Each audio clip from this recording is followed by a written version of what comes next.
Wala ako dito, wala ako dito, wala ako dito. Ba! Ayan! Ayan, magandang hapon sa inyo, Dapper Cats. Happy Tuesday, di ba? Happy Tuesday po sa inyong lahat. Joke lang.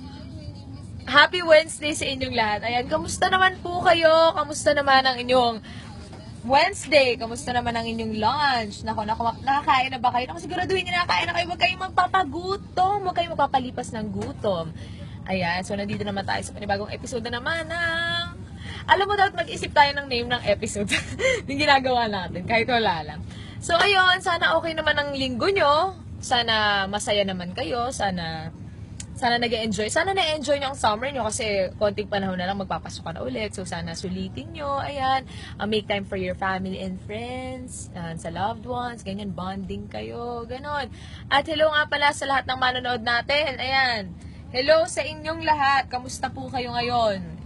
Ayan, ang dami ring mga FCs na nandito sa barangay para sumuporta. Kaya ayan, maraming salamat po sa inyo at sa mga bumati sa akin dahil sa ikasampung monthsary ko na. Ayan, sa Bulaga. Maraming salamat po. Ayan. At walang katotohanan ang kumakalat na chismis. Alam niyo na yon, alam niyo na yun. Hindi ako aalisms. Sorry sa mga bashers, hindi ako aalis, dito lang ako. So, ayun. At ayun, sa mga Galicia boys, hello sa inyo. Ito, may mga pasimpleng bati pa po itong katabi ko dito. Hello, ayan. At salamat ulit sa May Infinity na nagbigay ng lechon, ayan, para sa amin dito sa barangay. At nandito ngayon sa labas ang main lovers. Ayan, nandito sila ngayon. Nantay nila ako. So, ayan, kamusta? So, ito na nga. Oh, ano? Meron na namang sumulat dahil maganda yung nangyari sa atin kahapon. Madaming feedback. May sumulat na naman bago. Sulat na naman. May sulat na naman. May sulat na Pakita mo naman. sa kanila para sa... Oh. Totoo ito, ang sulat ho kahapon ay hindi sinasadya. Totoong hindi sinasadya, meron lang nag-abot at since maganda ang feedback ng mga tao ay tuloy-tuloy na natin. Hindi naman, minsan na. So ito na. Galing kay Mariel Fem. Dear Main Mendoza, malaki po ang problema ko. Bukod sa pera, pag-aaral, pamilya at trabaho, ay malaki rin ang problema ko sa kaibigan ko. Matagal ko na po kasing gusto yung kaibigan ko na yun, pero natatakot po ako kasi baka ma-friendzone lang ako. Or worst thing to happen is, baka mag-friendship over kami. Hindi ko alam ang gagawin ko. Hindi ko din mapigilan nararamdaman ko. Alam kong matutulungan niyo ako. Salamat po, Ate Min. I love you. So, unang-una sa lahat, paano mo nasabing matutulungan kita?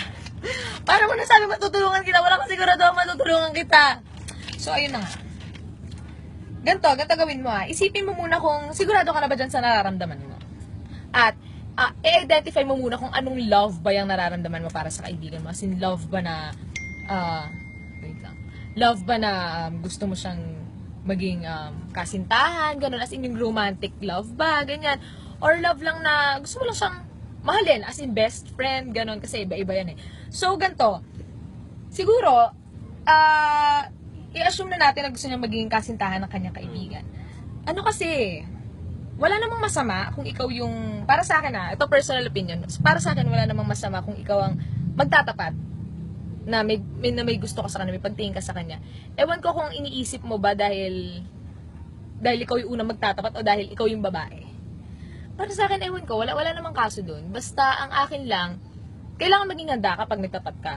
Kasi hindi naman natin masasabi kung ano yung magiging reaction niya, kung ano yung sasagot niya sa'yo. So, ang masabi ko lang ay, love without expectations. Ayan. Love and give without expecting any reciprocation. Ang galing! Ang galing ka nun! Ang galing! Ayan. Kasi wala namang kasiguraduhan na kapag umamin ka sa kanya, ay magugustuhan ka niya in return. And para sa akin naman kasi ang pagmamahal, hindi naman yan talaga... Ang pagmamahal kasi is giving eh. And kapag nagbigay ka, dapat hindi ka nag-expect ng something in return. Pwede mo siyang mahalin. Pwede mo siyang gawing inspirasyon to become a better person. Pwede mo lang siyang mahalin kasi napapasaya ka. Pag minamahal mo siya, ganun, simpleng bagay lang.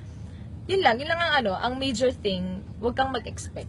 Para hindi ka masaktan sa huli. Kasi kapag nag-expect ka, pag umamin ka, kung ang objective mo ay umamin para maging jowa mo siya, ay very wrong, wag ganun. Kasi hindi mo rin naman masasabi talaga kung may kakagusto rin siya sa'yo, kung kung mag-flourish ba yung relationship niyo. Pero okay na rin na ipaalam mo sa kanyang mahal mo siya, di ba? Kasi ang sarap ng pakiramdam kapag nalaman mo may nagmamahal sa'yo, di ba? Tsaka ang Tsaka ano pag na... nalabas niya yung feeling niya. Oo, tsaka... Para siya nabunutan ng tinik. Correct. Malaking ginhawa rin yan sa'yo kapag nailabas mo yung nararamdaman mo sa kaibigan mo. Huwag mo nang isipin na baka ma-friendzone ka or what. Basta, ilabas mo lang. Sabihin mo, i-express mo yung feelings mo for him.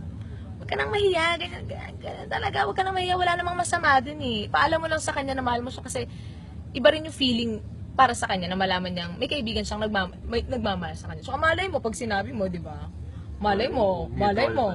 May gusto rin pala siya sa'yo, di ba? Nahihiya lang. Kasi ibang lalaki minsan torpe lang yan. Minsan, sa panahon kasi ngayon, minsan yung lalaki, ay natin talaga nila yung babae ang mami. Aminin mo, di ba?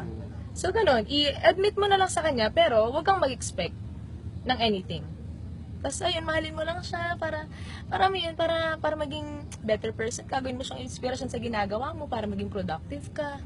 Ganon dapat ang pagmamahal. Tsaka Hindi, effort, no? oo, hindi porket umamin ka, tapos kapag na friend zone ka or kapag hindi ka nagustuhan, susuko ka.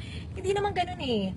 Hindi mo naman kailangan manligaw, aamin ka lang naman eh. I-admit mo lang yung feelings mo kasi mas alam kong may bigat din yan eh sa loob.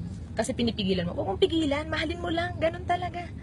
Ganun talaga. Tsaka kung hindi man maging okay ang resulta, kung hindi ka man niya naging gusto rin, mo na ganun talagang buhay. Hindi siguro siya talaga yung para sa'yo. Magantay ka na lang ng Romeo mo. Pero think positive lang. Pero think positive lang. Think positive lang lagi. Pero, yun talaga, huwag kang mag-expect. Huwag kang mag-expect in return na magugustuhan ka rin ng taong gusto mo. Love and give without expectations of any reciprocation. Ganon!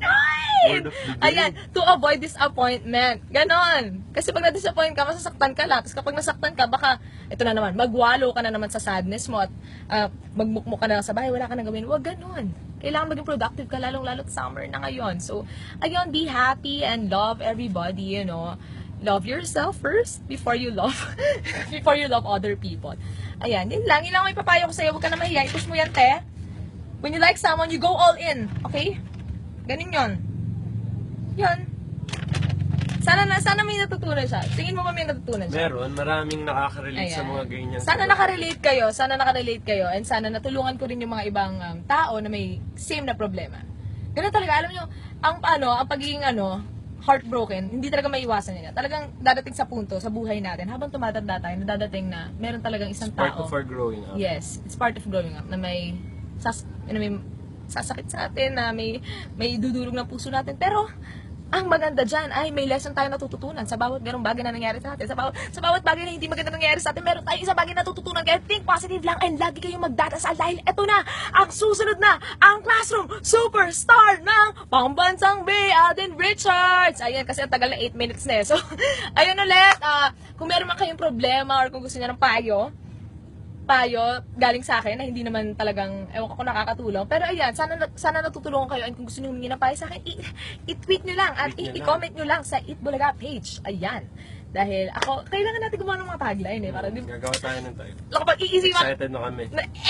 excited ako.